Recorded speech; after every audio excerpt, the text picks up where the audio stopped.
So ನಮ್ಮ ಭಾರತದ ಒಬ್ಬ ಅಪ್ರತಿಮೆ ನಾಯಕಿ, ಗಾನ ಕೋಗಿಲೆ ಅಂತೇಳಿ ಹೆಸರು ಪಡೆದಂತ ಜಾನಕಿ ನಮ್ಮ ಜೊತೆ ಇಲ್ಲ. 50 ವರ್ಷಗಳ ಕಾಲ ನಮ್ಮ ಸಿನಿಮಾ ರಂಗಕ್ಕೆ ಎಲ್ಲ ಭಾಷೆಯಲ್ಲೂ ಕೂಡ ಅವರು ಸೇವೆಯನ್ನು ಮಾಡಿದ್ದಾರೆ. ಒಂದು ನನಗೆ ಆಶ್ಚರ್ಯ ಏನಂದರೆ, ನಿನ್ನೆ ಅವರ ಕುಟುಂಬದವ್ರ ಹತ್ರ ನಾನು ಮಾತಾಡಿದೆ. ಫೈನಲ್ಲು ಹೈದರಾಬಾದಿಂದ ಕಳೆದ 2 ವರ್ಷದಿಂದ ಬಂದು ಬೆಂಗಳೂರಿನಲ್ಲಿ, ಮೈಸೂರಿನಲ್ಲಿ ಅವರು ವಾಸವಾಗಿದ್ದರು. ಸೊ 40,000ಕ್ಕೂ ಹೆಚ್ಚು ಹಾಡುಗಳಿಗೆ ಅವರ ಧ್ವನಿಯನ್ನು ಕೊಟ್ಟಂಥ ಏಕೈಕ ನಾಯಕಿ. ಆ ಕುಟುಂಬದ ಕೇಳಿದೆ, ನಿಮಗೆ ನಾನು ಚೆನ್ನೈಗೆ ಹೋಗಬೇಕು ಅಂದರೆ ಅಲ್ಲಿ ಕಳಿಸ್ಕೊಡ್ತೇನೆ, ಇಲ್ಲಾಂದ್ರೆ ಹೈದ್ರಾಬಾದ್ಗೆ ಹೋದರೆ ಅಲ್ಲಿ ಕಳಿಸ್ಕೊಟ್ಟು ಏರ್ ಲಿಫ್ಟ್ ಮಾಡ್ಕೊಡ್ತೀನಿ ಅಂತೇಳಿ. ಅವರಿಲ್ಲ, ನಮ್ಮ ಅಜ್ಜಿದು ಕೊನೆ ಆಸೆ ಮೈಸೂರಿನಲ್ಲೇ ಇರಬೇಕು ಅಂತೇಳಿ ಇಲ್ಲಿಗೆ ಬಂದರು ಅವರು ಅಂತೇಳಿ. ಸೊ ನಾನು ಸರ್ಕಾರದ ಗೌರವ ಜೊತೆಲಿ ಇವತ್ತು ಸುಮಾರು ಮಧ್ಯಾಹ್ನದವರೆಗೂ ಕೂಡ ನಮ್ಮ ಅಂತಿಮ ದರ್ಶನಕ್ಕೆ ಅಲ್ಲಿ ಮೈಸೂರಿನಲ್ಲಿ ಅವಕಾಶವನ್ನು ಮಾಡಿಕೊಡ್ತಾ ಇದ್ದೀವಿ. ಅದಾದಮೇಲೆ ಸರ್ಕಾರದ ಗೌರವದೊಂದಿಗೆ ಅವರಿಗೆ ಗೌರವನ ಸಲ್ಲಿಸುವಂಥ ಕೆಲಸ ನಮ್ಮ ಡಿಸ್ಟ್ರಿಕ್ಟ್ ಮಿನಿಸ್ಟ್ರು ಇವತ್ತು ಗುಲ್ಬರ್ಗಾಗೆ ಹೋಗಿದ್ರು, ಯತೀಂದ್ರ ಅವರು. ಅವ್ರು ನಾನು ರಿಕ್ವೆಸ್ಟ್ ಮಾಡಿದೆ, ನೀವು ಕ್ಯಾನ್ಸಲ್ ಮಾಡಿ ಗೌರವನ ಸಲ್ಲಿಸುವಂಥ ಕೆಲಸ ಮಾಡಬೇಕು ಅಂತೇಳಿ. ಅವರು ಅಲ್ಲಿ ಭಾಗವಹಿಸ್ತಾ ಇದ್ದಾರೆ. ಸೊ ಇವತ್ತು 4 ಬಾರಿ ಅವರು ರಾಷ್ಟ್ರ ಪ್ರಶಸ್ತಿಯನ್ನು ಪಡೆದದ್ದನ್ನು ಇತಿಹಾಸ ಪುಟಕ್ಕೆ ಸೇರಿದೆ. ಸೊ 33 ಬಾರಿ ವಿವಿಧ ಪ್ರಶಸ್ತಿಗಳನ್ನು ಅನೇಕ ರಾಜ್ಯಗಳು ಇವತ್ತು ಅವರಿಗೆ ನೀಡಿದೆ. ನಾವು ಕೂಡ ಕರ್ನಾಟಕ ರಾಜ್ಯೋತ್ಸವ ಪ್ರಶಸ್ತಿಯನ್ನು ಕೂಡ ಕೊಟ್ಟು ಅವ್ರಿಗೆ ಗೌರವವನ್ನು ಸಲ್ಲಿಸಿದ್ದೇವೆ. ಸೊ ಇಂಥ ಒಬ್ಬ ಗಾಯಕಿ ಜಾನಕಿಯವರು ಬಹಳ ಸರಳ ಜೀವಿ. ಯಾವುದು ಕೂಡ ಅವರು ಲತಾ ಮಂಗೇಶ್ಕರ್ ಯಾವ ರೀತಿ ಅವರ ಸರಳತೆಯನ್ನು ಕಾಪಾಡ್ಕೊಂಡು ಬಂದರು, ಯಾವ ರೀತಿ. ಸೊ ನಮ್ಮ ಭಾಷೆ ಮೇಲೆ, ನಮ್ಮ ನೆಲದ ಮೇಲೆ, ಮೈಸೂರು ಮೇಲೆ ಅವರು ಕೊನೆಯ ಉಸಿರಿನಲ್ಲಿ ಇಟ್ಟಂಥ ಪ್ರೀತಿ ಇದೆಯಲ್ಲ, ನಮಗೆಲ್ಲರೂ ಕೂಡ ಅತಿ ಹೆಚ್ಚು ಗೌರವನ ತಂದಿದೆ. ಸೊ ಅವರು ಮೊದಲನೇ ಹಾಡು ಮತ್ತು ಕೊನೆ ಹಾಡು ಹಾಡಿದ್ದು ಮೈಸೂರಿನಲ್ಲೇ. ಅದು ಕೂಡ ಭಾಳ ವಿಶೇಷವಾದಂಥ ವಿಚಾರ. ಸೊ ಅದರಿಂದ ಅವರ ಪ್ರೀತಿಗೆ ಗೌರವ ಕೊಟ್ಟು ನಾನು ನಮ್ಮ ಜಿಲ್ಲಾಡಳಿತಕ್ಕೆ ಏನು ಮಾರ್ಗದರ್ಶನ ಕೊಡಬೇಕು, ಅವ್ರಿಗೆ ಯಾವ ರೀತಿ ಅಂತಿಮ ಗೌರವನ ಸಲ್ಲಿಸಬೇಕು, ಅವ್ರ ಕೆಲಸವನ್ನು ಮಾಡ್ತೇವೆ. ಮುಂದಿನ ದಿನದಲ್ಲಿ ಆ ಚಿತ್ರರಂಗದವ್ರ ಹತ್ರ ಚರ್ಚೆ ಮಾಡ್ತೇನೆ. ಏನು ಅವ್ರಿಗೆ ಇನ್ಯಾವ ರೀತಿ ಅವರ ಹೆಸರು ಅಜಾಮರವಾಗಿ ನಿಂತ್ಕೊಳ್ಳಿಕ್ಕೆ ಏನು ಮಾಡಲಿಕ್ಕೆ ಸಾಧ್ಯನೋ ಅದ್ರ ಬಗ್ಗೆ ತೀರ್ಮಾನವನ್ನು ಮಾಡ್ತೇನೆ.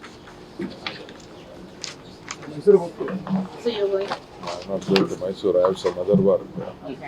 ನಮ್ಮ ಡಿಸ್ಟ್ರಿಕ್ಟ್ ಮಿನಿಸ್ಟ್ರು ಹೋಗ್ತಾರೆ, ಬೇರೆಯವರೆಲ್ಲ ಹೋಗ್ತಾರೆ. Thank you. பெருமதிப்பிற்குரிய பாடகி ஜானகி அம்மா அவர்கள் காலமான செய்தி கேட்டு மிகவும் துக்கமடைந்தேன். மிகவும் அதிர்ச்சிகரமான செய்தியாக எனக்கு இருந்தது. வாழ்வில், தன்னுடைய சொந்த வாழ்வில் எத்தனையோ துக்கங்களை, தாங்க முடியாத நிகழ்வுகளை தாங்கி அவர்கள் வாழ்ந்தார்கள் என்பது மிகவும் வேதனைக்குரிய விஷயம். உலக கம்போசர்கள் மிகவும் மாமேதைகள். அவர்களுடைய ஒவ்வொருவருடைய வாழ்விலும் அவர்களுடைய தனிப்பட்ட வாழ்க்கை மிகவும் துக்கமானதாக இருந்திருக்கிறது என்பதுதான் இதுவரை நடந்திருக்கிறது. ஆனால் ஜானகி அம்மா அவர்கள் தன்னுடைய திறமையில் யாருக்கும் சளைத்தவர்கள் இல்லை என்பது ஒவ்வொரு பாடலிலும் நிரூபித்துக் கொண்டே வந்திருக்கிறார். மிகவும் கடினமான உழைப்பாளி. நான் ஒரு பாடலை உருவாக்குவதற்கு ஒவ்வொரு வாத்தியத்தையும் எவ்வளவு அக்கறையோடு சேர்ந்து அதில் விடாப்பிடியாக நான் நினைத்ததை வரவழைப்பேனோ, அதே போல அவர்களுக்கு சொல்லிக் கொடுத்த அந்த பாடலை அவர்களும் விடாப்பிடியாக என்னுடைய கடின உழைப்புக்கு ஈக்குவலான கடின உழைப்பை உடையவர்கள் அவர்கள். அதற்கு மேல் என்றே சொல்லலாம். சிறந்த கம்போசர், சிறந்த பாடல்களை, பஜன் சாங்குகளை நிறைய எழுதியிருக்கிறார். அவருடைய இழப்பு இந்திய திரைப்பட சங்கீத உலகத்திற்கு ஒரு பெரிய இழப்பு. அவரது ஆத்மா சாந்தி அடைய இறைவனை வேண்டுகிறேன். ನಾನು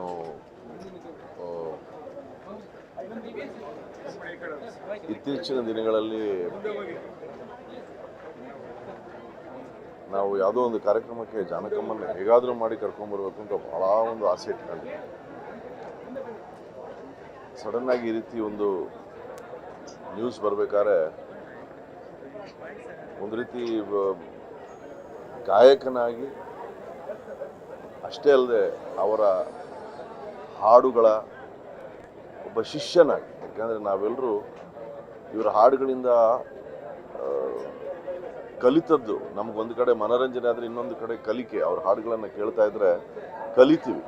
ಓ, ಈ ಪದವನ್ನು ಹೀಗೆ ಉಚ್ಚಾರ ಮಾಡಿದ್ರ, ಈ ಹಾಡನ್ನು ಹೀಗೆ ಹಾಡಿದ್ರ, ಇದರಲ್ಲಿ ಈ ರೀತಿ ಭಾವ ತುಂಬಿದ್ರ, ಮತ್ತು ಒಂದ ಎರಡ ಸಾವಿರಾರು ಹಾಡುಗಳಲ್ಲಿ ಇಷ್ಟು ಭಾಷೆಗಳಲ್ಲಿ ಜೀವ ತುಂಬಿ ಆ ಜೀವ ಇವತ್ತು ಮೈಸೂರಿನಲ್ಲಿ ಈ ರೀತಿ ಇದ್ದಾರೆ ಅಂದರೆ ಒಂದು ಕ್ಷಣ ನಂಬಲಿಕ್ಕೆ ಬಹಳ ಕಷ್ಟ. ಆದರೆ ಇವತ್ತಿನ ದಿನ ಇದೇ ಸತ್ಯ. ಇದನ್ನು ಭಾಳ ಒಪ್ಕೊಳ್ಳೋದೇ ಭಾಳ ಕಷ್ಟ. ಆದರೂ ಕೂಡ ಇಂಥ ಮಹನೀಯರು ಒಂದು ರೀತಿ ಏನು ಹೇಳ್ತಾರೆ, ಶಾಶ್ವತವಾಗಿ ಹಿರಿಕರು ಹೇಳೋಗೆ ಸೂರ್ಯ ಚಂದ್ರ ಇರೋವರೆಗೂ ಇವರೆಲ್ಲರೂ ನಮ್ಮೊಂದಿಗೆ ಶಾಶ್ವತವಾಗಿರ್ತಾರೆ. ಯಾಕಂದರೆ ಅವರು ಮಾಡಿರುವಂಥ ಕೆಲಸ ಅಷ್ಟೇ ಅಲ್ಲದೆ ಅವರ ಮನಸ್ಸು, ಅವರ ಹೃದಯ, ಅವರು ನಡ್ಕೊಂಡಂಥ ರೀತಿ ಯಾರಿಗೂ ಯಾವ ರೀತಿಯಾದಂಥ ತೊಂದರೆಯನ್ನು ಕೊಡದೆ ಎಲ್ರಿಗೂ ಕೇವಲ ಆನಂದವನ್ನು ಮಾತ್ರ ಕೊಟ್ಟು ಹಾಡುಗಳ ಮೂಲಕ, ಅವರ ಮಾತುಗಳ ಮೂಲಕ. ಮತ್ತು ನಾನು ಅನೇಕ ವಿಡಿಯೋಸಲ್ಲಿ ನೋಡಿದ್ದೀನಿ, ಕೆಲವರು ಹೊಸಬ್ರನ್ನ ಅವರು ಅಷ್ಟು ಪ್ರೀತಿಯಿಂದ ಅವರಿಗೆ ಏನು ಹೇಳ್ತಾರೆ, ಎನ್ಕರೇಜ್ಮೆಂಟ್ ಕೊಡೋದಾಗಲಿ ಅಥವಾ ಒಂದು ಮಾರ್ಗದರ್ಶನವನ್ನು ನೀಡೋದಾಗಲಿ ಎಲ್ಲಕ್ಕೂ ಅವರು ಯಾವಾಗಲೂ ಸಿದ್ಧರಾಗಿದ್ದರು. ನಾನು ಇಂಥ ದೊಡ್ಡ ಗಾಯಕಿ ಅನ್ನೋ ಒಂದು ಒಂದು ಒಂದು ಕಿಂಚಿತ್ ಕೂಡ ಅವ್ರಿಗೆ ಅವ್ರಿಗೆ ಗೊತ್ತೇ ಇರಲಿಲ್ವೇನೋ ಅವರು ಅಂಥ ಬೆಟ್ಟದ ಎತ್ತರದ ಗಾಯಕಿ ಅಂತ. ನಾನು ಇವತ್ತು ಒಬ್ಬ ಗಾಯಕನಾಗಿ, ನಾನು ಹೇಳ್ದಂಗೆ ಸಂಗೀತ ರಸಿಕನಾಗಿ ಈ ಇಡೀ ಆ ಒಂದು ಲೋಕಕ್ಕೆ ಒಂದು ತುಂಬಲಾರದ ನಷ್ಟ. ಅವರ ಆತ್ಮಕ್ಕೆ ಭಗವಂತ ಶಾಂತಿಯನ್ನು ನೀಡಲಿ. ಅವರ ಪರಿವಾರವನ್ನು ಭೇಟಿಯಾದ್ವಿ. ಅವರೆಲ್ಲರಿಗೂ ಭಗವಂತ ಶಕ್ತಿ ಕೊಡಲಿ. ಮತ್ತು ಅಷ್ಟೇ ಅಲ್ಲದೆ ವಿಶೇಷವಾಗಿ ಕನ್ನಡದಲ್ಲಿ ಹೇಳಬೇಕು ಅಂದರೆ ಸಾವಿರಾರು ಹಾಡುಗಳನ್ನು ಕೊಟ್ಟಿದ್ದಾರೆ. ಹಾಗಾಗಿ ಅವರೆಲ್ಲ ಇವತ್ತು ಇಲ್ಲಿ ನೋಡಿದ್ರೆ, ಆ ಲೈನ್ ನೋಡ್ತಾ ಇದ್ರೆ ನನಗೆ ಎಷ್ಟು ಹೃದಯಗಳನ್ನು ಗೆದ್ದಿದ್ದಾರೆ ಅಂತ ಗೊತ್ತಾಗುತ್ತೆ. ಆ ಎಲ್ಲ ಹೃದಯಗಳಿಗೆ ಭಗವಂತ ಶಕ್ತಿಯನ್ನು ಕೊಡಲಿ ಅಂತ ಪ್ರಾರ್ಥಿಸ್ತೇನೆ. ರೀಸೆಂಟಾಗಿ ಆಗಿರಲಿಲ್ಲ, ಬಟ್ ಕೆಲವು ವರ್ಷಗಳ ಹಿಂದೆ ಆಗಿದ್ದೆ. ಅದೇ ರೀಸೆಂಟಾಗಿ ಯಾವುದೋ ಒಂದು ಯಾವುದೋ ಒಂದು ಕಾರ್ಯಕ್ರಮಕ್ಕೋಸ್ಕರ ಅವ್ರನ್ನ ಭೇಟಿ ಆಗಬೇಕು ಅಂತೆಲ್ಲ ಮಾತಾಡ್ತಾ ಇದ್ವಿ. ಬಟ್ ಅದು ಇನ್ನು ಕನಸಾಗಿ ಉಳ್ಕೊಡುತ್ತೆ. ನಿಮ್ಮಿಬ್ಬರ ಒಂದು ಫೋಟೋ ಇದೆ, ಯಾವುದೋ ಒಂದು ಕಾರ್ಯಕ್ರಮದಲ್ಲಿ ಭೇಟಿಯಾಗಿದೆ, ಸಿಕ್ಕಾಗ ಏನು ಮಾತಾಡ್ತಿದ್ರು? ಇಲ್ಲ, ಅವರು ಎಲ್ಲರನ್ನೂ ಪ್ರೀತಿಯಿಂದ ಮಾತಾಡಿಸೋರು. ಅಂದರೆ ಅವರು ಎಲ್ರಿಗೂ ಪ್ರೋತ್ಸಾಹವನ್ನೇ ನೀಡೋರು. ಭೇಟಿಯಾದಾಗಲೆಲ್ಲ ಭಾಳ ಚೆನ್ನಾಗಿ ಹಾಡ್ತೀಯ, ನಿನ್ನ ಧ್ವನಿ ಭಾಳ ಚೆನ್ನಾಗಿದೆ ಅಂತ. ಅಂದರೆ ಇದು ಕೇವಲ ನನ್ನೊಂದಿಗೆ ಅಷ್ಟೇ ಅಲ್ಲ, ಇದು ನಾನು ಅದೇ ಹೇಳೋದಲ್ಲ, ಸಾಕಷ್ಟು ನೀವು ವಿಡಿಯೋಸ್ ನೋಡ್ಬೋದು ಸೋಷಿಯಲ್ ಮೀಡಿಯಾನಲ್ಲಿ. ಹೊಸ ಗಾಯಕಿಯರೊಂದಿಗೆ ಅವರು ಕೂತ್ಕೊಂಡು ಅವರೊಂದಿಗೆ ಮಾತನಾಡ್ತಾ ಅವ್ರ ಹಾಡುಗಳನ್ನು, ಅವರು ಹಾಡಿದಂಥ ಹಾಡುಗಳನ್ನು ಆ ಹೊಸಬ್ರು ಹಾಡ್ತಾ ಇದ್ರೆ ಅದನ್ನು ಆಲಿಸಿ ಅದಕ್ಕೆ ಅಷ್ಟು ಒಂದು ಒಳ್ಳೆ ಮಾತುಗಳನ್ನು, ಅದೆಲ್ಲ ಅವಶ್ಯಕತೆ ಇಲ್ಲ. ಅಂದರೆ ಎಲ್ಲವನ್ನೂ ಸಾಧನೆ ಮಾಡಿದ್ಮೇಲೆ ಬಿಡ್ರಪ್ಪ ನನ್ನನ್ನು ಅಂತ ಇರ್ಬೋದು. ಆದರೆ ಹಾಗಲ್ಲ, ಅವರು ಎಲ್ಲ ಹೊಸ ಗಾಯಕಿಯರಿಗೆ ಅಷ್ಟು ಪ್ರೋತ್ಸಾಹವನ್ನು ನೀಡ್ತಾಯಿದ್ರು. ಮತ್ತು ಕೆಲವು ವಿಡಿಯೋಸ್ ನಾನು ನೋಡಿದ್ದೀನಿ, ಅವರ ಸಮಕಾಲೀನರು ಕೆಲವರೆಲ್ಲ ಒಗ್ಗೂಡಿ ಕೆಲವು ಹಾಡುಗಳನ್ನು ಅದ್ರ ಬಗ್ಗೆ ಮಾತಾಡೋದನ್ನು, ಅಂದರೆ ಪ್ರತಿನಿತ್ಯ ಸಂಗೀತ ಹಾಡು ಅದರೊಂದಿಗೆ ಜೀವಿಸಿದ್ರು ಅಂತ ನಾನು ಭಾವಿಸ್ತೇನೆ. ಇನ್ನೊಂದು, ಅವರ ಹಾಡುಗಳನ್ನ ಇವತ್ತು ಕೂಡ ನೀವು ಕೇಳಿ, ಅದರಲ್ಲಿ ಅದು ಯಾವುದೇ ಭಾವ ತುಂಬಿದ್ರು ಅದರಲ್ಲೊಂದು ಮಾಧುರ್ಯತೆ ಏನಿರುತ್ತೆ, ಆ ಮಾಧುರ್ಯತೆ ಅದು ಕೇವಲ ಅವರ ಕಂಠದ್ದಲ್ಲ, ಅವರ ಹೃದಯದ ಮಾಧುರ್ಯತೆ. ಅದು ಅವರ ಹೃದಯ, ಅವರ ಮನಸ್ಸಿನ ಮಾಧುರ್ಯತೆಯನ್ನು ನಾವು ಕೇಳಿದ್ದೇವೆ. ಆ ವ್ಯಕ್ತಿ ಇಲ್ಲದೆ ಹೋದರೂ ಕೂಡ ಆ ಕಂಠ, ಆ ಮಾಧುರ್ಯತೆ, ಆ ಹೃದಯ ನಮ್ಮೊಂದಿಗೆ ಶಾಶ್ವತವಾಗಿ ಇರುತ್ತೆ ಅಂತ ನಾನು ಭಾವಿಸ್ತೀನಿ.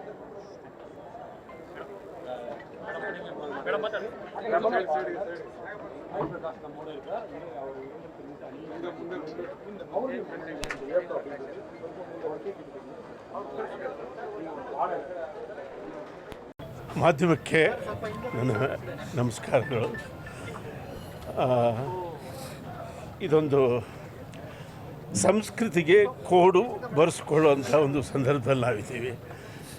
ಮೈಸೂರು ಅಂದರೆ ಒಂದು ಸಂಗೀತದ ಪರಂಪರೆಯಿರೋ ಒಂದು ಸ್ಥಾನ.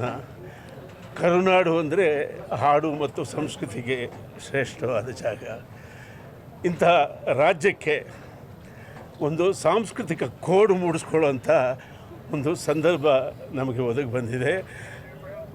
ಸುಮಾರು 5-6 ವರ್ಷಗಳಿಂದಲೇ ಜಾನಕಮ್ಮ ಅವರು ನನ್ನ ಕಡೆಯ ದಿನಗಳು ಕರುನಾಡಲ್ಲಾಗಬೇಕು, ಅದರಲ್ಲೂ ಮೈಸೂರಲ್ಲಿ ನಾನು ಇರಬೇಕು ಅಂತ ಅವರು ಆಸೆ ಪಟ್ಟಿದ್ದರು. ಇಬ್ಬರು ಶ್ರೇಷ್ಠ ಗಾಯಕರು ಈ ಕರುನಾಡನ್ನು ಅಷ್ಟು ಮೆಚ್ಚಿದ್ದಾರೆ. SPB ಅವರು ಕೂಡ ನಾನು ಮುಂದೆ ಹುಟ್ಟಿದ್ರೆ ಕರ್ನಾಟಕದಲ್ಲಿ ಹುಟ್ಟಬೇಕು ಅಂತ ಆಸೆ ಪಟ್ಟಿದ್ದಾರೆ.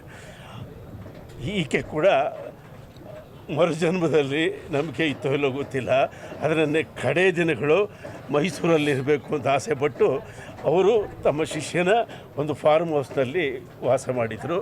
ಈಗ ಅವರದು ಪರಿಪೂರ್ಣ ಗಾಯನ, ಸಂಪೂರ್ಣ ಜೀವನ, 88 ವರ್ಷಗಳ ಒಳ್ಳೆಯ ಜೀವನವನ್ನು ಅವರು ಕಳೆದಿದ್ದಾರೆ. ನಾನು ಮೈಸೂರಿನ ಉಸ್ತುವಾರಿ ಸಚಿವರಾಗಿರ್ತಕ್ಕಂಥ ಯತೀಂದ್ರ ಸಿದ್ದರಾಮಯ್ಯನವರಿಗೆ ಈ ಮೂಲಕ ಒಂದು ಮನವಿ ಮಾಡ್ತೀನಿ. ಅವರು ದೈವಭಕ್ತರು, ಎರಡನೇ ಮಾತಿಲ್ಲ. ಜಾನಕಮ್ಮನವರು ಕೂಡ ದೈವಭಕ್ತೆ. ಸಂಗೀತಕ್ಕೆ ಸಕಲ ದೈವಗಳು ಮಾನ್ಯ, ಸಂಗೀತಕ್ಕೆ ಸಕಲ ದೈವಗಳು ಮಾನ್ಯ. ಅನ್ಯವೆಂಬುದಿಲ್ಲ ಆನಂದಕ್ಕೆ, ಅನ್ಯವೆಂಬುದಿಲ್ಲ ಆನಂದಕ್ಕೆ, ಅನ್ಯೋನ್ಯವೇ ಸರ್ವಧರ್ಮಗಳ ಸಲ್ಲಕ್ಷಣ, ಅನ್ಯೋನ್ಯವೇ ಸರ್ವಧರ್ಮಗಳ ಸಲ್ಲಕ್ಷಣ.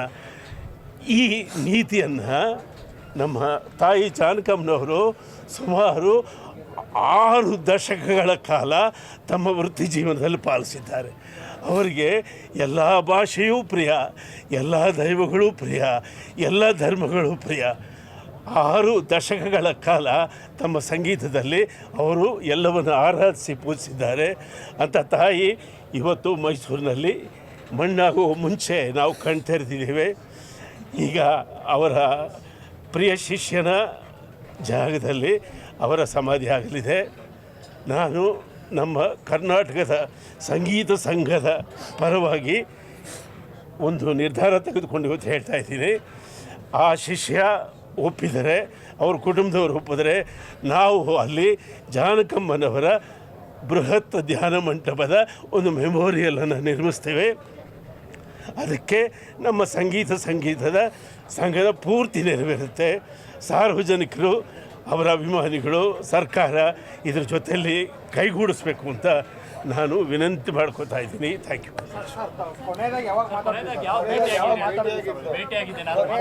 ಅವ್ರ ಮಗ ತೀರೋಗಿದ್ರಲ್ಲ, ಲಾಸ್ಟ್ ಯಾವಾಗ ನೋಡಿದ್ರಿ ಅವ್ರನ್ನ? ಯಾವಾಗ ನೋಡಿದ್ರಿ ಅವ್ರನ್ನ? ಇತ್ತೀಚೆಗೆ ಅವರ ಮಗ ತೀರ್ಕೊಂಡ, ಆಗ ನಾನು ಬಂದಿದ್ದೆ. ಅವ್ರ ಜೊತೆಯಲ್ಲಿ ಕಾಲ ಕಳೆದು ಹೋದೆ.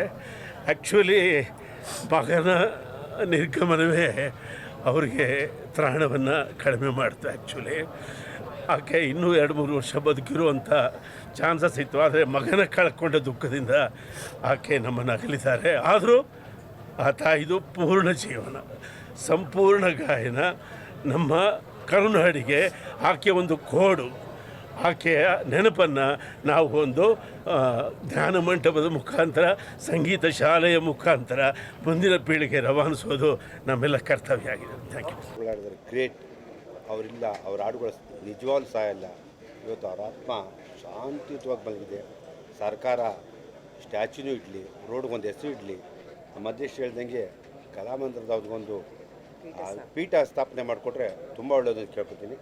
ನಿಜವಾಗ್ಲೂ ಇವತ್ತು ಅವರು ಯಾವ ತೊಂದರೆ ಇಲ್ಲದೆ ಕ್ಲೀನಾಗಿ ಅಚ್ಚುಕಟ್ಟಾಗಿ ಕೊನೆ ಉಸಿರು ಹೇಳಿದರೆ ಅವ್ರ ಆತ್ಮಕ್ಕೆ ಶಾಂತಿ ಸಿಗಲಿ ಅಂತ ನಾನು ಕೇಳ್ಬೋದು. ಜಾನಕಮ್ಮ ಅವರು, ಎಸ್ ಜಾನಕಿರವರು ಇಲ್ಲಿ ಮೈಸೂರಿನಲ್ಲಿ ಅವರು ನಮ್ಮನ್ನೆಲ್ಲ ಬಿಟ್ಟು ದೈಹಿಕವಾಗಿ ತೆರಳಿರೋದು ಒಂದು ಕನ್ನಡಿಗರಾಗಿ ಒಂದು ಕಡೆ ಸಂತೋಷ ಪಡಬೇಕು, ದುಃಖ ಪಡಬೇಕು, ಅರ್ಥ ಆಗ್ತಾ ಇಲ್ಲ. ಸಂತೋಷ ಏನಕ್ಕಪ್ಪ ಅಂತಂದ್ರೆ ಅಂಥ ದೊಡ್ಡ ಲೆಜೆಂಡ್ರಿ ಸಿಂಗರ್, ಅಂದರೆ ಎಷ್ಟೋ ಹೀರೋಯಿನ್ಗಳಿಗೆ ಹಾಡುಗಳಿಗೆ ಧ್ವನಿ ಆಗಿದ್ದಂಥ ಆ ಧ್ವನಿ ನಮ್ಮ ಕರ್ನಾಟಕದಲ್ಲಿ ಲೀನ ಆಗ್ತಿದೆ ಅನ್ನೋದಕ್ಕೆ ಸಂತೋಷ ಪಡಬೇಕಾ, ಅಥವಾ ಅಂಥ ಒಬ್ಬ ತಾಯಿನ ಕಳ್ಕೊಂಡಿದ್ದ ದುಃಖ ನಾವು ಪಡಬೇಕಾ ಅರ್ಥ ಆಗ್ತಿಲ್ಲ. ಆದರೆ ಒಂದು ಮಾತ್ರ ಸತ್ಯ, ಜಾನಕಮ್ಮ ಇಲ್ಲದೇ ಇದ್ದರೂ ಅವರ ಧ್ವನಿ ಯಾವಾಗಲೂ ಜೀವಂತವಾಗಿರುತ್ತೆ. ಅವರ ಹಾಡುಗಳು, ಅವರ ನುಡಿಗಳು, ಅವರು ಮಾಡ್ತಿದ್ದ ಕಾನ್ಸರ್ಟ್ಗಳು, ಅಂದರೆ ಪ್ರೋಗ್ರಾಮ್ಗಳೆಲ್ಲ ಮಾಡಬೇಕಾದ್ರೆ ಅವರು SPB ಅವ್ರ ಜೊತೆ ಆಗಲಿ, PB ಶ್ರೀನಿವಾಸ್ ಅವ್ರ ಜೊತೆ ಆಗಲಿ, ಅಥವಾ ಸುಶೀಲಮ್ಮ ಅವ್ರ ಜೊತೆಯಲ್ಲಾಗಲಿ, ವಾಣಿ ಜಯರಾಮ್ ಅವ್ರ ಜೊತೆಯಲ್ಲಾಗಲಿ ಅವ್ರ ಪ್ರೋಗ್ರಾಮ್ಗಳು ಕೊಟ್ಟಾಗ ಆ ಪ್ರೋಗ್ರಾಮಲ್ಲಿ ಅವ್ರು ನಡ್ಕೊಳ್ತಾ ಇದ್ದಿದ್ದ ರೀತಿಯೆಲ್ಲನೂ ನಮ್ಗೆ ಅನ್ನಿಸ್ತಾ ಇದ್ದಿದ್ದು ಏನಪ್ಪ ಅಂತಂದರೆ, ನಾವು ಎಷ್ಟು ಸೀರಿಯಸ್ಸಾಗಿ ಅವನ್ನ ನೋಡ್ತಿದ್ರು, ಅವ್ರು ಅಷ್ಟೇ ವಿಟ್ಟಿಯಾಗಿದ್ದರು, ಅಷ್ಟೇ ಖುಷಿಯಾಗಿ ಹಾಡ್ತಿದ್ರು, ಅಷ್ಟೇ ತಮಾಷೆಯಾಗಿದ್ದರು ಅನ್ನೋದು.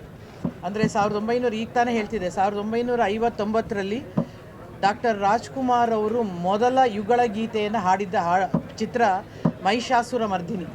ಅದರಲ್ಲಿ ಎಸ್ ಜಾನಕಿಯವ್ರ ಜೊತೆ ಫಸ್ಟು ಹಾಡನ್ನು ಹಾಡ್ತಾರವ್ರು. ಅದಾದಮೇಲೆ ಸಂಪತ್ತಿಗೆ ಸವಾಲು ಆ ಥರ ಅವರ ಗಾಯಕರಾಗಿ ಅವರ ಪ್ರಯಾಣ ಮುಂದುವರಿಯುತ್ತೆ. ಅಲ್ಲಿಂದ ಹಿಡಿದು 59ರಿಂದನೋ ಅಥವಾ 58ರಿಂದನೋ ಜಾನಕಮ್ಮ ಆಡಿರೋದು ಗೊತ್ತಿಲ್ಲ, ರಾಜ್ಕುಮಾರ್ ಅವ್ರ ಜೊತೆಗೆ ಆಡಿರೋದು ಆ ಇಸ್ವಿ. ಅದಾದಮೇಲೆ ಬಹುಶಃ ನಾವು ತಿಳ್ಕೊಂಡಿರೋ ಹಾಗೆ, ನಾವು ಓದಿರೋ ಹಾಗೆ, ಬಹುಶಃ 17ಕ್ಕಿಂತ ಹೆಚ್ಚು ಭಾರತೀಯ ಭಾಷೆಯಲ್ಲಿ ಹಾಗೂ ಹೊರದೇಶ ಅಂದರೆ ಶ್ರೀಲಂಕಾದ ಭಾಷೆಯಲ್ಲಿ ಕೂಡ ಹಾಡುಗಳನ್ನು ಹಾಡಿದ್ದಾರೆ ಅನ್ನೋದು. ಮತ್ತು 48,000 ಇನ್ನೇನು 50,000ಕ್ಕಿಂತ ಹೆಚ್ಚು ಹಾಡುಗಳಿಗೆ ಧ್ವನಿಯಾಗಿದ್ದಾರೆ ಅನ್ನೋದು. ಇಲ್ಲಿ ಅವರನ್ನು ನೋಡ್ತಿದ್ರೆ ಯಾವುದೋ ಒಂದು ಬೊಂಬೆ, ಜಾನಕಮ್ಮನ ಬೊಂಬೆಯನ್ನು ಮಲಗಿಸಿದಾರೇನೋ, ಅವರೊಂದು ಬೇರೆದರಲ್ಲಿ ಮೇಣದ ಬೊಂಬೆಗಳೆಲ್ಲ ಮಾಡ್ತಾರೆ, ಆ ರೀತಿ ಒಂದು ಬೊಂಬೆ ನೋಡ್ದಂಗೆ ಆಗ್ತಾಯಿತ್ತು ಆ ತಾಯಿನ ನೋಡ್ತಿದ್ರೆ. ಆ ತಾಯಿ ಆಶೀರ್ವಾದ ನಮಗೆಲ್ರಿಗೂ ಇರಲಿ ಅಂತ ಬೇಡ್ಕೊಳ್ತೀನಿ. ಅವರು ತುಂಬ ಜೀವನ ಸಾಗಿಸಿ ಹೊರಟಿದ್ದಾರೆ. ಅವರನ್ನು ನಾವೆಲ್ಲ ಸಂತೋಷದಿಂದ, ಗೌರವದಿಂದ, ಮರ್ಯಾದೆಯಿಂದ, ಸರ್ಕಾರಿ ಗೌರವದಿಂದ ಕಳಿಸ್ಕೊಡ್ಬೇಕು ಅಂತೇಳಿ ಈ ಸರ್ಕಾರಕ್ಕೆ ನಾನು ಕೇಳ್ಕೊಳ್ತೀನಿ. ನಮಸ್ಕಾರ. ನೀವು ಕೊನೆಯದಾಗಿ ಯಾವಾಗ ಮಾತಾಡ್ತಿದ್ರಿ, ಭೇಟಿಯಾಗಿ? ನಾನು ಅವ್ರನ್ನ ಭೇಟಿನೇ ಮಾಡಿಲ್ಲ. ಇಲ್ಲ, ನಾನು ನೋಡೇ ಇಲ್ಲ ಅವರನ್ನು. ಅದೇ ನನಗೊಂದು ಅಪರಾಧಿ ಭಾವನೆ. ಈಗ ನಾನು ಅವರನ್ನು ಯಾವತ್ತೂ ಪರ್ಸ್ನಲಾಗಿ ಮೀಟ್ ಮಾಡಿಲ್ಲ, ಯಾವುದೇ ಒಂದು ಪ್ರೋಗ್ರಾಮಲ್ಲಿ ಅವ್ರನ್ನ ನೋಡಿಲ್ಲ. ನಾನೆಲ್ಲ ನೋಡ್ತಾ ಇದ್ದಿದ್ದು ಅವ್ರ ಪ್ರೋಗ್ರಾಮ್ ಯೂಟ್ಯೂಬ್ ಈ ಥರ ಇದರಲ್ಲೇ TV ಗಳಲ್ಲೇ ನೋಡಿದವಳು. ಇವತ್ತೇ ನಾನು ಆ ತಾಯಿಯ ದರ್ಶನ ಮಾಡ್ಕೊಂಡಿದ್ದು. ಸಾರಿ. Thank you madam. ಜಾನಕಮ್ಮನ ನಾನು 1975ನೇ ಇಸ್ವಿಯಿಂದ ಬಂದೆ. ರಾಜ್ಕುಮಾರ್ ಅವ್ರ ಜೊತೆ ನನ್ನ ಪ್ರಥಮ ಚಿತ್ರ ಪ್ರೇಮದ ಕಾಣಿಕೆಗೆ ನಾನು ಹೋಗಿದ್ದಾಗ, ಈ ಹೊಸದಾಗಿ ಯಾವುದೇ ಗಾಯಕಿ ಹೊಸದಾಗಿ ಕಲಾವಿದೆ ಬಂದರೆ ಜಾನಕಮ್ಮ ಅವರು ಹೊಸ ಕಲಾವಿದೆಯನ್ನು ಪರಿಚಯ ಮಾಡಿಕೊಡಿ ಅಂತ ಹೇಳೋರು. ಆಗೆಲ್ಲ ಲೈವ್ ಆರ್ಕೆಸ್ಟ್ರಾ ಇತ್ತು.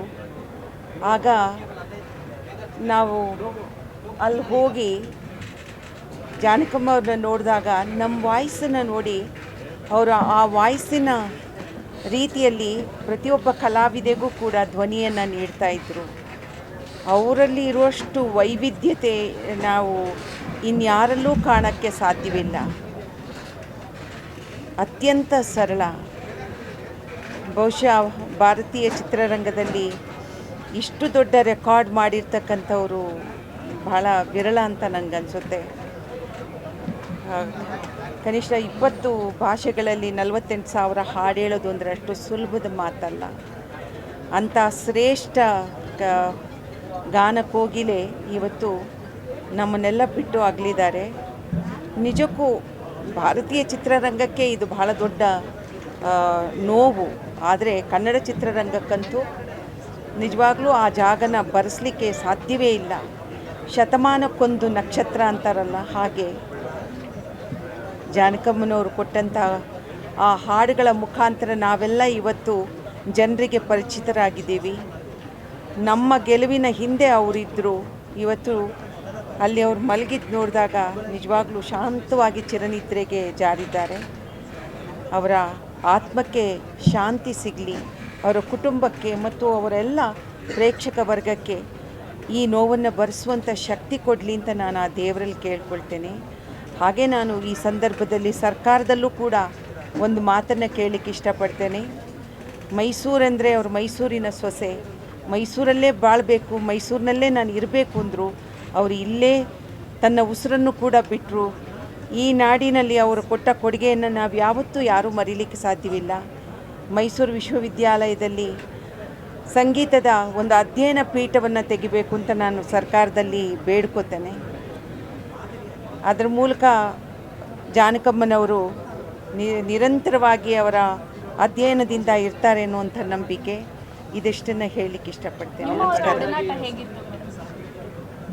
ಮೇಡಮ್. ಜಾನಕಮ್ಮ ಯಾವ ರೀತಿ ಅಂತಂದರೆ, ಎಲ್ಲೇ ಸಿಗಲಿ 5 ನಿಮಿಷದಲ್ಲಿ ನಮ್ಮೊಳಗಿದ್ದಂಥ ನೋವು, ಯಾತನೆ, ಅನುಭವಿಸಿದ ಕಷ್ಟ ಮತ್ತು ನಮಗೇನು ಬೇಕು ಬೇಡ ಇವಿಷ್ಟನ್ನು ಗ್ರಹಿಸ್ಕೊಳ್ಳುವಂಥ ಶಕ್ತಿ ಅವರಿಗೆ ಭಾಳ ದೊಡ್ಡ ಶಕ್ತಿ. ಅದು ಅತ್ಯಂತ ಆಪ್ತತೆಯಿಂದ ಪ್ರೀತಿಯಿಂದ ಕೇಳೋದು. ನನಗೀಗಲೂ ನೋವಾಗೋದು, ನಾನು ಕಳ್ಕೊಂಡಿರೋದು ಯಾವುದು ಅಂತಂದರೆ, ನನಗೆ ಅವರನ್ನು ನಾನು ನಮ್ಮ ಮೀಸೆ ಸೀನಿನ ರಾಜ್ಕುಮಾರ್ ಅವರ ಬಾಮೈದವ್ರಿಗೆ ಫೋನ್ ಮಾಡಿದ್ದೆ, ಅಣ್ಣ ನಾನು ಜಾನಕಮ್ಮನ ನೋಡೋಕ್ಕೆ ಬರಬೇಕು, ನಾನೆಲ್ಲ ಅರೇಂಜ್ ಮಾಡ್ತೀನಿ ಬಾಮ್ಮ ಅಂದರು. ನನಗೆ ಯೋಗ ಇಲ್ಲ, ನನಗೆ ನೋಡೋಕ್ಕೆ ಆಗಲಿಲ್ಲ. ಎಷ್ಟು ವರ್ಷ ಆಯಿತು ನೋಡಿ ಭೇಟಿ ಮಾಡಿ ಅವ್ರು ಇತ್ತೀಚೆಗೆ? ಅವ್ರದ್ದು ಇಲ್ಲಿ ಮೈಸೂರಿನಲ್ಲಿ ಒಂದು ಸಾಂಗ್ ಇದಾಗಿತ್ತಲ್ಲ, ಅವರ ಹಾಡುಗಳು. ಸರ್, ಯಾವಾಗಾದರೂ ಹೊರಗಡೆ ನಾವು ಹೆಚ್ಚು ಯಾರ್ದಾದ್ರೂ ಮನೆಯಲ್ಲಿ ಮೀಟ್ ಮಾಡ್ತೀವಿ, ಅವ್ರ ಮನೆಯಲ್ಲಿ ಮೀಟ್ ಮಾಡ್ತಿದ್ವಿ, ಅಥವಾ ಹೊರಗಡೆ ಎಲ್ಲಾದರೂ ಹೋದಾಗ ಟ್ರಾವೆಲ್ ಮಾಡುವಾಗ ಹೀಗೆ ಅವರನ್ನು ಮೀಟ್ ಮಾಡ್ತಿದ್ವಿ. ಹಂಸಲೇಖ ಅವರು ಚೇಂಬರ್ ಕಡೆಯಿಂದ ಏನೋ ಸ್ಮಾರಕ ಆಗಬೇಕಂತ ಏನೋ ಮನವಿ ಮಾಡ್ಕೊಂಡಿದ್ದಾರೆ, ಅದರ ಪರವಾಗಿ ಫಿಲಂ ಚೇಂಬರ್ ವತಿಯಿಂದ ಸರ್ಕಾರಕ್ಕೆ ಯಾವ ರೀತಿ? ಸರ್, ಸ್ಮಾರಕ ಸರ್ಕಾರ ಮಾಡಲಿ, ನನಗದ್ರ ಬಗ್ಗೆ ಇದೆ. ನನಗೆ ಅವರು ನಿರಂತರವಾಗಿ ಉಳಿಯೋದಾದರೆ ಅಧ್ಯಯನ ಪೀಠ ಆಗಲಿ ಅಂತ. ಸಂಗೀತ ಅಧ್ಯಯನ ಪೀಠ ಆದರೆ ಅವರು ಶಾಶ್ವತವಾಗಿ ಉಳಿತಾರೆ, ಅನೇಕರಿಗೆ ದಾರಿದೀಪ ಆಗ್ತಾರೆ ಅನ್ನೋದು ನಮ್ಮ ಆಸೆ ಸರ್. ಮಹಾನ್ ಗಾಯಕಿ, ನನ್ನ ತಾಯಿಯವರು ಮಹಾನ್ ನಾಯಕಿಯಾಗಿದ್ದರು. ಈ ಗಾಯಕಿನೂ ನಾಯಕಿನೂ ಭಾರಿ ಆತ್ಮೀಯರು ಜೀವನದಲ್ಲಿ. ಅದು ನಾವು ಹೇಳ್ಕೊಳ್ತೀವಿ. ಅದೆಷ್ಟು ಸರಿ ನಮ್ಮ ಮನೆಗೆ ಬಂದಿದ್ದಾರೆ. ಆ ಕಷ್ಟ ಸುಖಗಳು ಅಮ್ಮವ್ರ ಹತ್ರ ಮಾತಾಡ್ಕೊಂಡು ಆಶೀರ್ವಾದ ಮಾಡೋರು, ಚೆನ್ನಾಗಿರ್ಬೇಕು, ಅಮ್ಮ ಚೆನ್ನಾಗಿರ್ಬೋದು. ಹೆಚ್ಚು ಕಡಿಮೆ ಅದೇ ವಯಸ್ಸು, 1 ವರ್ಷ ಹಾಗೆ ತಿಳ್ಕೊಂಡು ಭಾರಿ ನೋವಾಗುತ್ತೆ. ಕೃಷ್ಣನ ವಿಗ್ರಹ ನೋಡಿಕೊಂಡು ದೇವರಿಲ್ಲ ಅಂತ ಎಷ್ಟು ಜನ ಹೇಳ್ತಾರೆ. ದೇವರು ಇಲ್ಲ ಅಂದಿದ್ರೆ ಹೇಗೆ ಭಗವಂತನ ಇಟ್ಕೊಂಡೇ ಅವ್ರು ಪ್ರಾಣ ಬಿಟ್ಟಿದ್ದಾರೆ ಅಂತ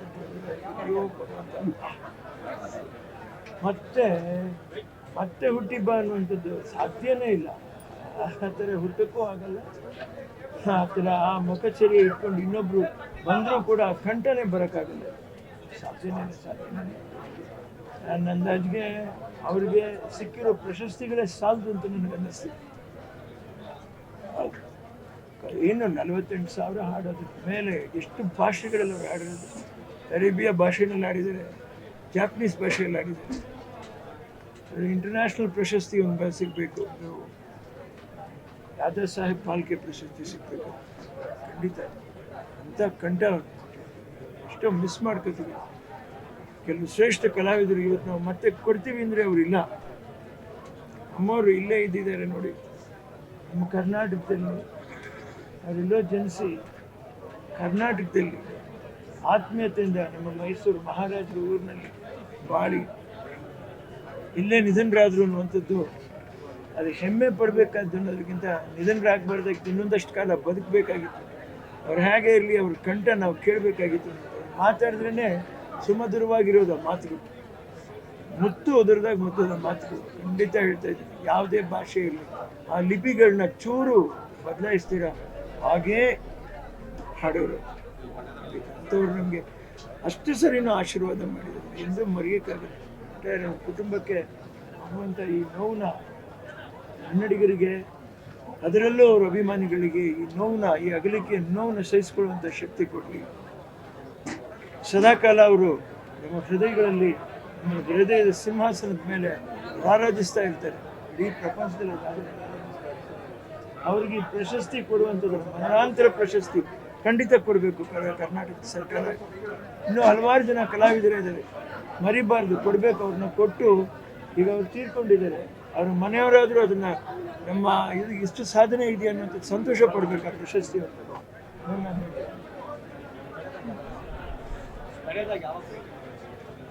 ಕಡೆಯದಾಗಿ ಭೇಟಿ ಮಾಡಿದ್ದು ನನ್ನ ತಾಯಿಯವರು ಬದುಕಿದ್ದಾಗ ಇಬ್ಬರು ಕೈ ಹಿಡ್ಕೊಂಡು ಮಾತಾಡಿ. ಅದು ನೋಡಿ, ಆ ಕಾಲದವರು ಅವ್ರಿಗೆ ಮಾತ್ರ ಗೊತ್ತಿರತ್ತೀರಿ ಆ ನೋವುಗಳಿಗೇನು. ಸಮಕಾಲೀನರವರು ಮರೆಯೋಕ್ಕೆ ಹಾಡಕ್ಕೆ ಬರೋರು ಅಮ್ಮ ಶೂಟಿಂಗ್ AVN ಸ್ಟುಡಿಯೋದು ಯಾವುದೂ ಮರೆಯೋಕ್ಕಾಗಲ್ಲ. ಇಲ್ಲಿ ಚಾಮುಂಡೇಶ್ವರಿಗೆ ಬಂದಾಗಲೂ ಅಷ್ಟೇ, ಮರೆಯೋಕ್ಕಾಗಲ್ಲ. ಆಮೇಲೆ ಎಷ್ಟು ಮೃದು, ಎಷ್ಟು ಅವರಿಗೆ ಬಂದ ಇಂಥ ಗಾಯಕಿ ಅನ್ನುವಂಥ ಭಾವನೆ ಯಾವ ವೇದಿಕೆ ಮೇಲೂ ವ್ಯಕ್ತಪಡಿಸ್ತಾರೆ. ಒಂದೇ ಹಾಡುಗಾರ್ತಿ ಅಂತ ಯಾವತ್ತೂ ಒಂದೇ ಇಲ್ಲ, ಆದರೆ ಕಂಠ ಕೇಳಿದಾಗ ಮಾತ್ರ ಇವ್ರು ಏನು ಅಂತ ವ್ಯಕ್ತಿತ್ವ. ಈ ಆತ್ಮಕ್ಕೆ ದೇವರು ನಾವು ಹೇಳಲ್ಲ, ಬಾಯಿ ಭಗವಂತನ ಹಿಡ್ಕೊಂಡು ಪ್ರಾಣ ಬಿಟ್ಟಿದ್ದಾರೆ. ಮಹಾನ್ ವ್ಯಕ್ತಿ ನಾದ ಶಾರದೆಯ ಅಂಶ ದೈಹಿಕವಾಗಿ ನಮ್ಮ ಜೊತೆ ಇಲ್ಲ ಅಂತ ಹೇಳಕ್ಕೆ ಇಷ್ಟಪಡ್ತೀನಿ. ಬಟ್ ನಾನು ಹಾಡಿದಂಥ ಮೊಟ್ಟ ಮೊದಲನೆಯ ಯುಗಳ ಗೀತೆಗಳ ಒಂದು ಅವಕಾಶಗಳು ನನಗೇನು ಸಿಕ್ತೋ ಅದರಲ್ಲಿ ಪ್ರಮುಖವಾಗಿ ಜಾನಕಿ ಅಮ್ಮ ಜೊತೆ ಹಾಡೋ ಸೌಭಾಗ್ಯ ನನಗೆ ಸಿಕ್ತು. ಕನ್ನಡದಲ್ಲೂ ಇರ್ಬೋದು, ತಮಿಳಲ್ಲಿರ್ಬೋದು. ಅಲ್ಲ, ಬರೀ ದೇಹ ಮಾತ್ರ ನಮ್ಮನ್ನು ಎಲ್ಲರೂ ಬಿಟ್ಟು ಹೋಗಿದೆ ಅಂತ ಹೇಳಕ್ಕೆ ಇಷ್ಟಪಡ್ತೀನಿ. ಆದರೆ ಅವರ ಸಂಗೀತ, ಅವರ ವಿದ್ಯೆ, ಅವರ ವಿನಯತೆ ಅದಷ್ಟು ಕೂಡ ಶಾಶ್ವತವಾಗಿ ನಮ್ಮೆಲ್ಲರ ಹೃದಯಗಳಲ್ಲಿ, ಮನಸ್ಸಲ್ಲಿ ಸದಾಕಾಲ ಇರುತ್ತೆ, ಉಳಿಯುತ್ತೆ ಅಂತ ನಾನು ನಂಬಿದ್ದೀನಿ. ಅದು ಹೇಳೋ ಅವಶ್ಯಕತೆನೇ ಇಲ್ಲ ಆ್ಯಕ್ಚುಲಿ ಹೇಳಬೇಕು ಅಂದರೆ. But we have truly lost one of India's best ever singers, and ಅವರ ಪ್ರತಿಭೆ ಬಗ್ಗೆ ಏನು ಹೇಳೋದು, it is like most effortless. ಅಂದರೆ ಸ್ಟುಡಿಯೋದಲ್ಲಿ ಎಷ್ಟೋ ಒಂದು ಹಾಡುಗಳು ಅವರು ಹಾಡಬೇಕಾದ್ರೆ, ನಾನು ಹಂಸಲೇಖ ಸರ್ ಜೊತೆ ಇರಬೇಕಾದ್ರೆ ಅಥವಾ ಬೇರೆಯವ್ರ ಜೊತೆ ನಾನು ಕೆಲಸ ಮಾಡ್ತಿರ್ಬೇಕಾದ್ರೆ had the opportunity of seeing her sing, ಅಂದರೆ ಲೈವ್ ಆಗಿ ಹಾಡೋದಕ್ಕೆ. ಅಷ್ಟು ಲೀಲಾಜಾಲವಾಗಿ ಯಾವುದೇ ಹಾಡು ಕೊಟ್ಟರು, ಯಾವುದೇ ಇಮೋಷನ್ ಇರಲಿ, ಯಾವುದೇ ಧಾಟಿಯ ಹಾಡಿರಲಿ, ಶಾಸ್ತ್ರೀಯ ಸಂಗೀತವಾಗಿರಲಿ, ಭಾವಗೀತೆ ಆಗಿರಲಿ, ಭಕ್ತಿಗೀತೆ ಆಗಿರಲಿ, ಅಥವಾ ಒಂದು ರೊಮ್ಯಾಂಟಿಕ್ ಸಾಂಗ್ ಇರಲಿ, ಅಷ್ಟು ಈಸಿಯಾಗಿ ಎಫರ್ಟ್ಲೆಸ್ ಆಗಿ ವಿತ್, ಅಂದರೆ ಶಿ ವಾಸ್ ಒಂದೊಂದು ಹಾಡು ಕೂಡ it was creating a story. ಅಂದರೆ ಹೇಗೆ ನಮ್ಮ SP ಬಾಲಸುಬ್ರಹ್ಮಣ್ಯಂ ಸರ್ ಅವರು ಒಂದು ಹಾಡು ಹಾಡಿದಾಗ ಈ ಪರ್ಟಿಕ್ಯುಲರ್ ಹೀರೋ, ಈ ಪರ್ಟಿಕ್ಯುಲರ್ ಇಮೋಷನ್ ಅಂತ ಫಿಕ್ಸ್ ಆಗ್ತಾ ಇತ್ತು, ಆ ಮಟ್ಟದ ಒಂದು ಪರ್ಫಾರ್ಮೆನ್ಸು, ಆ ಮಟ್ಟದ ಒಂದು ಗಾಯನ ಅವರಲ್ಲಿತ್ತು. ಆ್ಯಂಡ್ ಅವ್ರು ಹಾಡದೇ ಇರೋ ಭಾಷೆನೇ ಇಲ್ಲ. She has Sung in all languages. ಭಾರತದಲ್ಲಿ ಎಷ್ಟು ಭಾಷೆಗಳಿದೆ ಅಷ್ಟು ಭಾಷೆಗಳಲ್ಲಿ ಹಾಡಿದ್ದಾರೆ ಅವರು. ಅಂಥ ಆ್ಯಕ್ಚುಲಿ ನಮ್ಮ ಪುಣ್ಯ, ಅವರು ಕೊನೆಗಾಲಿ ಟೈಮಲ್ಲಿ ಇಲ್ಲಿ ನಮ್ಮ ಮೈಸೂರಲ್ಲಿ ಬಂದು ನೆಲೆಸಿದ್ದು ಅದು ನಮ್ಮ ಪುಣ್ಯ ಅಂತ ಅನ್ಕೋತೀನಿ. She spent a lot of time here. So we are very lucky. ಯಾಕೆಂದರೆ ಲಾಸ್ಟ್ ಡೇಸ್ ಅವರು ಇಲ್ಲಿ ನಮ್ಮ ನಾಡಲ್ಲಿ, ನಮ್ಮ ರಾಜ್ಯದಲ್ಲಿ, ಮೈಸೂರಲ್ಲಿ ಬಂದಿದ್ದು ನಮ್ಮೆಲ್ರಿಗೂ ಅವರ ಪ್ರೆಸೆನ್ಸಿನ, ಅವರ ಒಂದು ಉಪಸ್ಥಿತಿಯ ಒಂದು ಆಶೀರ್ವಾದವನ್ನು ನೀಡಿದ್ದಾರೆ. ಸೊ ಅವರ ಆತ್ಮಕ್ಕೆ ಶಾಂತಿ ಸಿಗಲಿ. ಆ್ಯಂಡ್ ಅವರಿಂದ ಸ್ಫೂರ್ತಿಗೊಂಡ ಅನೇಕ ಗಾಯಕರಲ್ಲಿ ನಾನು ಕೂಡ ಒಬ್ಬ. So may her soul rest in peace. Thank you so much. ಒಳ್ಳೊಳ್ಳೆ ತಮಿಳ್ ಆಕ್ಟರ್ ಬರಬೇಕಾಗಿತ್ತಲ್ಲ ಸರ್, ಒಳ್ಳೊಳ್ಳೆ ತಮಿಳ್ ಆಕ್ಟರ್ಗಳು ಮತ್ತೆ ಯಾರು ಬಂದಿರಲ್ಲ ಸರ್ ಇತ್ತೀಚೆಗೆ. ಅಂದರೆ ಅಫ್ಕೋರ್ಸ್ ಸರಿಗಮಪ ವೇದಿಕೆಯಲ್ಲಿ ಇನಿಷಿಯಲ್ ಸೀಸನ್ಸಲ್ಲಿ ಅವ್ರ ಜೊತೆ ಜಡ್ಜ್ ಆಗಿ ಕೂತ್ಕೊಳ್ಳೋಂಥ ಸೌಭಾಗ್ಯ ನನಗೆ ಸಿಕ್ತು. ಸೊ ಆ ಟೈಮಲ್ಲಿ ಸ್ವಲ್ಪ ಒಡನಾಟ ಇತ್ತು. ಅಬೌಟ್ 3-4 years ಬ್ಯಾಕ್ ಅಂತ ಹೇಳ್ತಾರೆ. ಯಾಕಂದರೆ ಅದಾದಮೇಲೆ ಸ್ವಲ್ಪ ಸೆಕ್ಯುಲರ್ ಆಗಿದ್ದರು ಅವರು. ಎಂಜಾಯಿಂಗ್ ಹರ್ ರಿಟೈರ್ಡ್ ಲೈಫ್. ಏನು ಅದು ಒಂದು ಗುಡ್ ಥಿಂಗ್ ಏನು ಅಂದರೆ she was not like bed ridden, she didn't suffer. ಅದು ಒಂದು ದೊಡ್ಡ ಒಂದು ಯಾರಿಗಾದರೂ ಅದು ಒಂದು ದೊಡ್ಡ ವರ ಅಂತ ಹೇಳಕ್ಕೆ ಇಷ್ಟಪಡ್ತೀನಿ. And she was enjoying Har retired life. ಅಂದರೆ ಒಂದು 100 ವರ್ಷಕ್ಕೆ 200 ವರ್ಷಕ್ಕೆ 500 ವರ್ಷಕ್ಕೆ ಮಾಡುವಂಥ ಕೆಲಸ ಮಾಡಿ ಹೋಗಿದ್ದಾರೆ ಅವ್ರು ಕೊಟ್ಟಂಥ ಹಾಡುಗಳು. ಸೊ ಹಾಗಾಗಿ ಅದೇ ನಾನು ಹೇಳಿದ ಹಾಗೆ ಬರೀ ದೇಹ ನಮ್ಮನ್ನು ಬಿಟ್ಟು ಹೋಗಿದೆ, ಅವರ ಗಾಯನ ಅದರ ಮೆಮರೀಸ್ ಶಾಶ್ವತವಾಗಿ ನಮ್ಮ ಜೊತೆ ಇರುತ್ತೆ, ನಮ್ಮ ನಾಡಿಗೇನೆ ಇರುತ್ತೆ ಅಂತ ಹೇಳಕ್ಕೆ ಇಷ್ಟಪಡ್ತೀನಿ. Thank you. ಇಲ್ಲ, ನಾನು ಇತ್ತೀಚೆಗೆ ಭೇಟಿ ಆಗಿಲ್ಲ, ಭಾಳ ವರ್ಷಗಳ ಹಿಂದೆ ಭೇಟಿಯಾಗಿದ್ದು. ಆದರೆ ಭೇಟಿ ಆದಂಥ ಸಂದರ್ಭಗಳಲ್ಲಿ ನಾವು ಅವ್ರನ್ನ ನೋಡಿದಾಗ ಬಹಳ ಮೃದು ಸ್ವಭಾವದವರು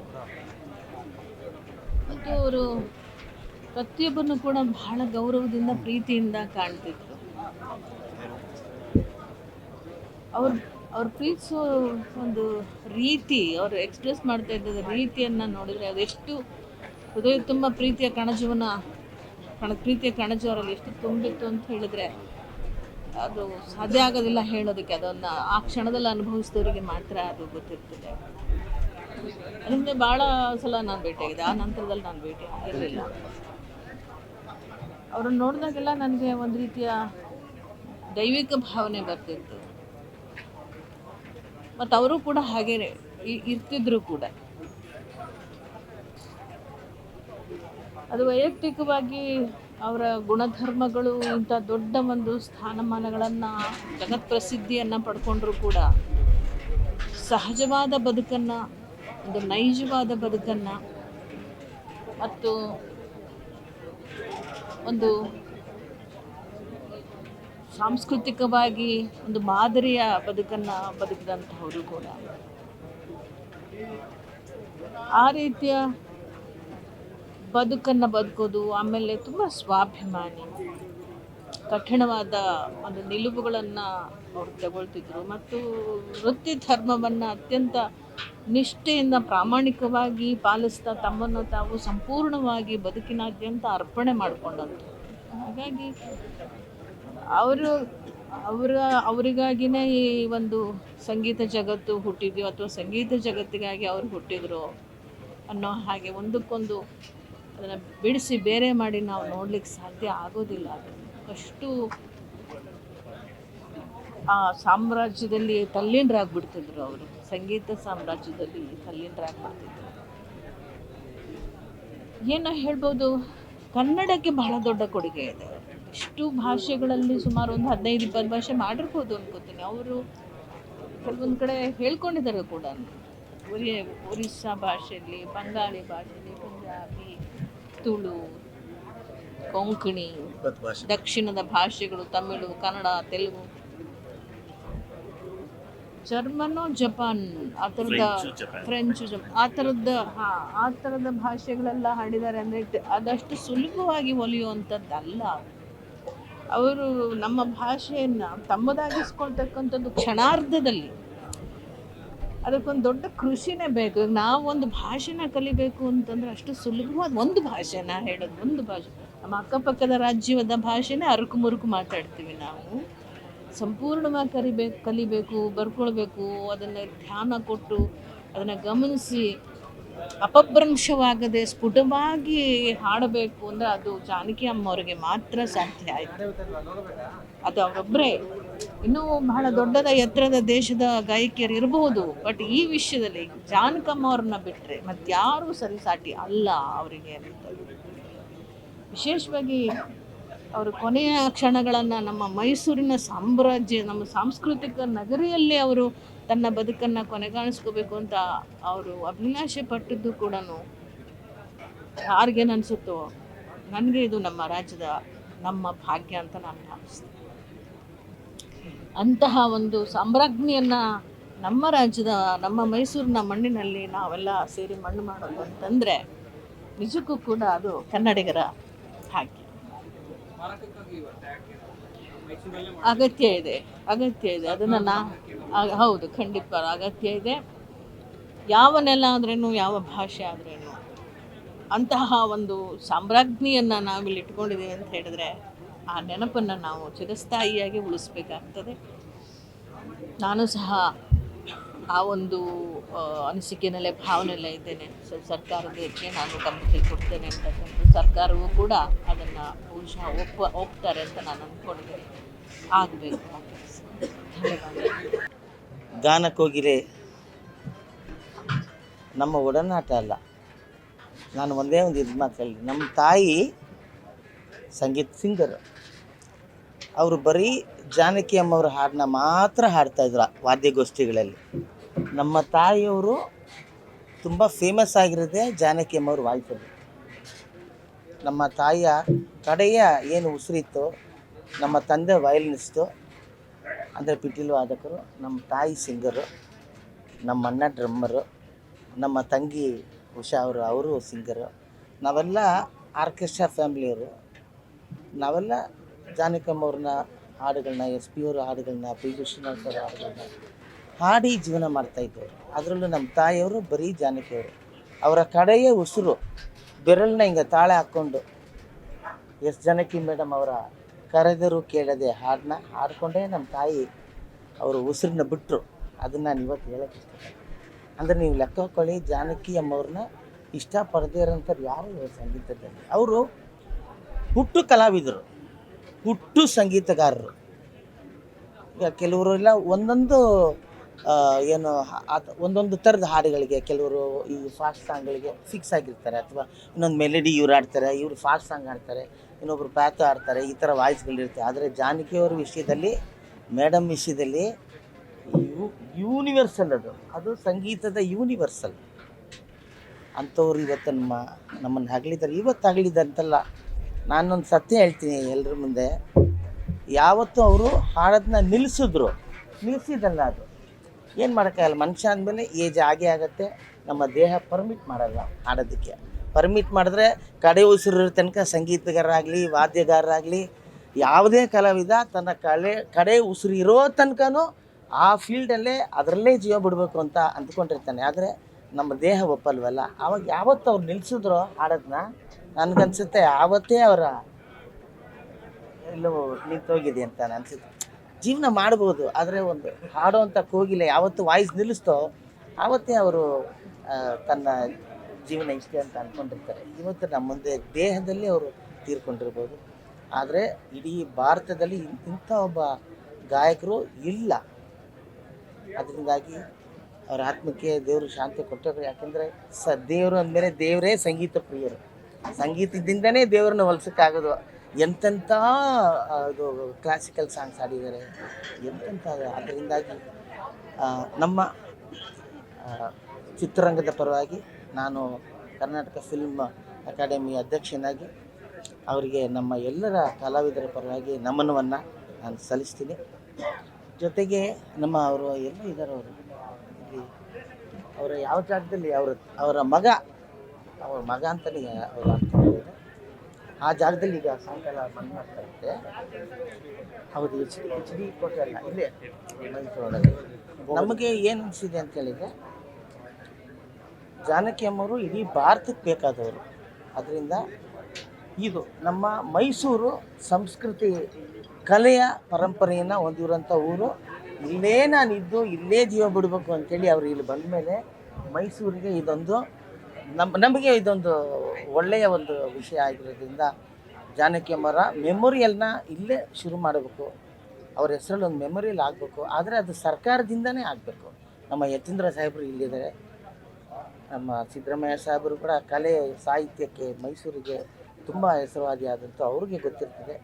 ನಮ್ಮ ಸಿ ಎಮ್ ಅವರು ಕೂಡ ಡಿ ಕೆ ಶಿವಕುಮಾರ್ ಸಾಹೇಬರು ಸಿ ಎಮ್ ಅವರು ಸಂಗೀತಕ್ಕೆ, ಕಲಾವಿದರಿಗೆ ತುಂಬ ಅತಿಯಾದ ಬೆಲೆ ಕೊಡೋರು ಆಗಿರೋದ್ರಿಂದ, ಮತ್ತು ಅವರು ಚಿತ್ರರಂಗದವರೇ ಆಗಿರೋದ್ರಿಂದ ಅವರು ಕೂಡ ಸಿನಿಮಾಗಳು ಥಿಯೇಟರ್ಗಳು ಇಟ್ಕೊಂಡಿದ್ದರಿಂದ ಜಾನಕಿ ಅಮ್ಮವ್ರ ಬಗ್ಗೆ ತುಂಬ ಚೆನ್ನಾಗಿ ಗೊತ್ತಿರುತ್ತೆ.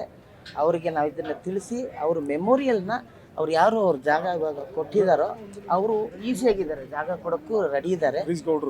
ಹರೀಶ್ ಗೌಡ್ರು ಎಲ್ಲ ಸಮಯ ಈ ಜಾಗ ಮೇಡಮ್ ಯಾವ ಜಾಗದಲ್ಲಿ ಇದ್ದಾರೋ ಅಲ್ಲಿ ಮೆಮೋರಿಯಲ್ನ ಒಂದು 10 ಗುಂಟೆನೋ ಇಲ್ಲ ಅರ್ಧ ಎಕರೆನೋ ಅಥವಾ 1 ಎಕರೆನೋ ಅವ್ರದ್ದು 1.5 ಎಕರೆ ಏನೋ ಇದೆಯಂತೆ, ಅದನ್ನು ಸರ್ಕಾರ ಇನಿಷಿಯೇಟಿವ್ ತೊಗೊಂಡು ಆ ಮೆಮೋರಿಯಲ್ನ ಸರ್ಕಾರದಿಂದನೇ ಕಟ್ಟಿದಾಗ ಮೈಸೂರಿಗೆ ಜಾನಕಮ್ಮವ್ರನ್ನ ನೋಡೋದಕ್ಕೆ ಅವರ ಅಭಿಮಾನಿಗಳಾಗ್ಬೋದು, ಸಂಗೀತ ಪ್ರಿಯರಾಗ್ಬೋದು ಬರ್ತಾರೆ. ಅದು ಒಂದು ಒಳ್ಳೆ ಮೆಮೊರಿಯಲ್ ಆಗತ್ತೆ ಅಂಥೇಳಿ ನಮ್ಮ ಭಾವನೆ. ಅದಕ್ಕೆ ನಾವೆಲ್ಲ ಸೇರಿ ಅವರಿಗೆ ಒಂದು ಗೊತ್ತಿದೆ ಅವರಿಗೆ ತಿಳಿಸಿ ಆ ಕೆಲಸವನ್ನು ಜಾನಕಮ್ಮವ್ರ ಹೆಸರಲ್ಲಿ ಮಾಡೋಣ ಅಂತ ಅಂದ್ಕೊಂಡಿದ್ದೆ. ನಮಸ್ಕಾರ.